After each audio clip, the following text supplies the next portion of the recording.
Silk with Nano Complex, Thai Doble, Nido Fortified, Juicy Cologne, at new Knorr Complete Recipe Mix.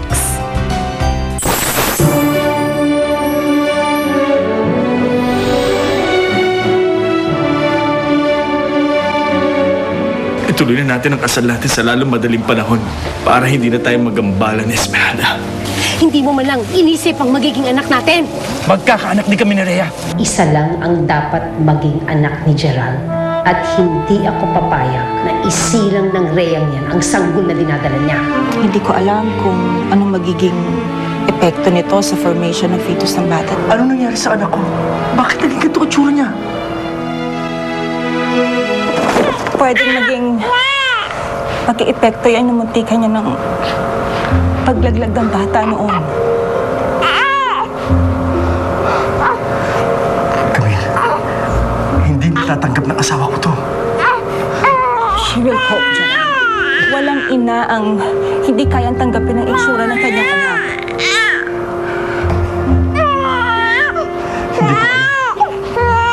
Camille, hindi ko alam. Natatakot ako sa kalagayan ng asawa ko. Sinisi niya ang sarili niya nang muntik na mabalaglag ang bata. Sigurado ako. Hindi niya mapapatawad ang sarili niya. Kapag nalaman niya na apekto nito, natatakot ako eh. Baka kung anong gawin niya. Baka tuloy na siya mapalito. Huwag itakutin sa sarili mo, Gerald.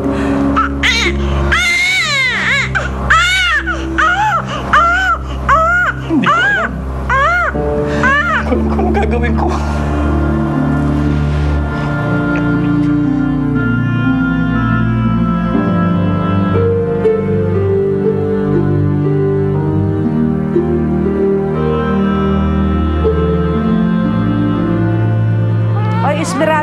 Esmeralda, nako. Ma, ano na naman? Ano ang plano mo dito sa batang to? Ay, naku. Wala akong pakialam. Ibenta na lang kaya natin. Aba, pera din yun. Benta? Aba, mayaman kaya ang ama nito.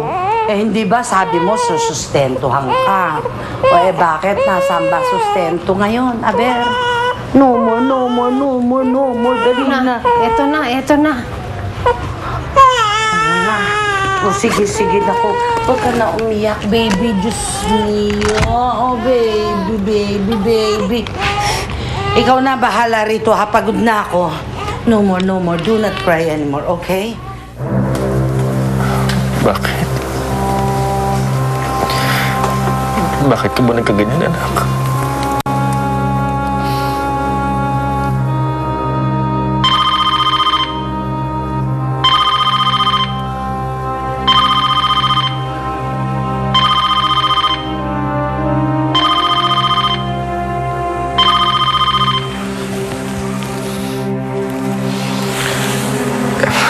Esmeralda. Hello? Marami akong problema.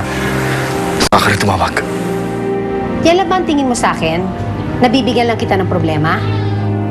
Saka rin tayo mag-usap. Pwede ba? Sige na. Teka. Huwag mo muna ibaba ang telepono. Kailan mo ba sisilipin si Junior? Junior.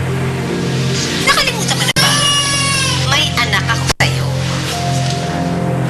Lalaking anak ko sa'yo. Yes, a beautiful bouncing baby boy. O ano? Hindi mo man lamang masisilipin. Sabi mo, susustentuhan mo ang anak mo. O ano, asan na? Abay, nagugutom na kami. Hindi naman ako pwedeng tumanggap ng gig dahil sa pagbubuntis ko sa anak mo. Bigyan mo na ako ng pera. Sige.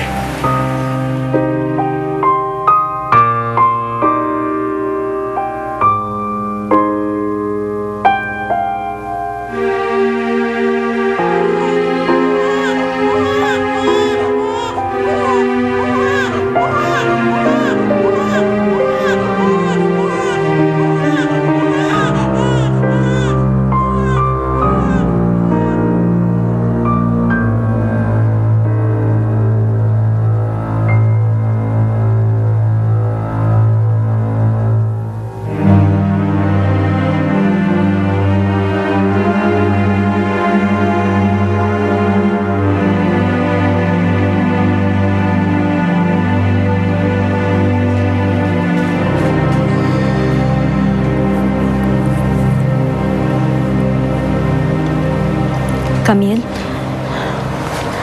Asan ang baby ko? Gusto ko makita yung anak ko. Si Gerald? Umalis. Dinalang baby niya sa hospital. Bakit? Anong problema ng baby ko? Sinasabi ko na nga ba kasalanan ko to eh. Hindi kasi ako nag-ingat, diba? Rhea, ayos lang ang bata. Ayos lang ang baby mo. Eh kung ayos lang, bakit siya dinala sa ospital? Rhea? May nililihim ka sa akin, Camille. Anong problema sa baby ko? Anong problema sabihin mo sa akin? Pinapacheck up lang siya, ha?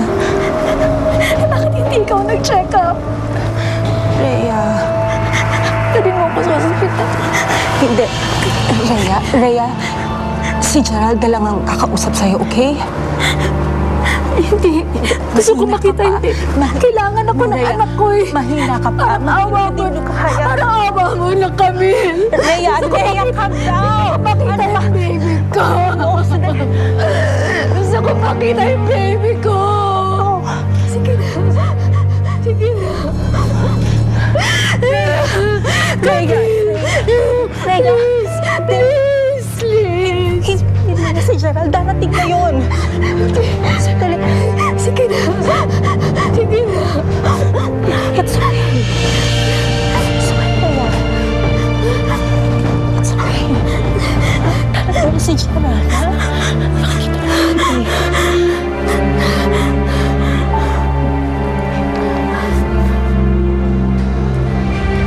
Esmeralda, kargahin mo naman yung bata. Ayoko nga. Ako, ikaw talaga. Ang hina mo sa diskarte. Kargahin mo yan nang magmukha kang labing mother. Para malaking pera ibigay sa inyo ng ama niyan. O, hindi ba? Oo. Ay, dumating na yun. Dumating na nga. Diyan naman. Halika na.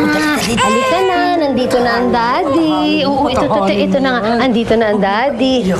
Andito na ang daddy mo. Ay. Ay. Kaninong bata yan? Anak namin ni Rhea.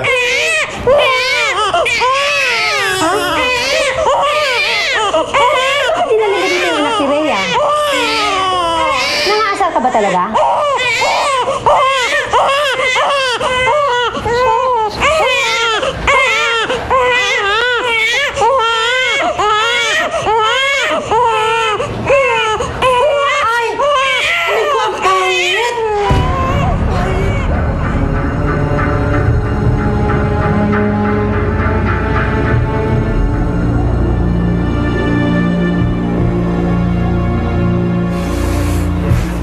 Rhea?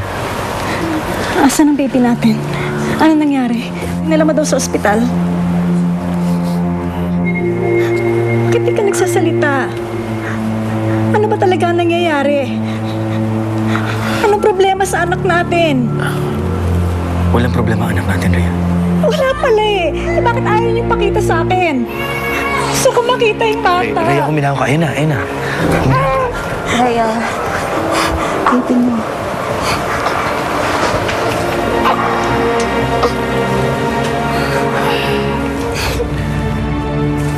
Lalaki anak natin, Rhea.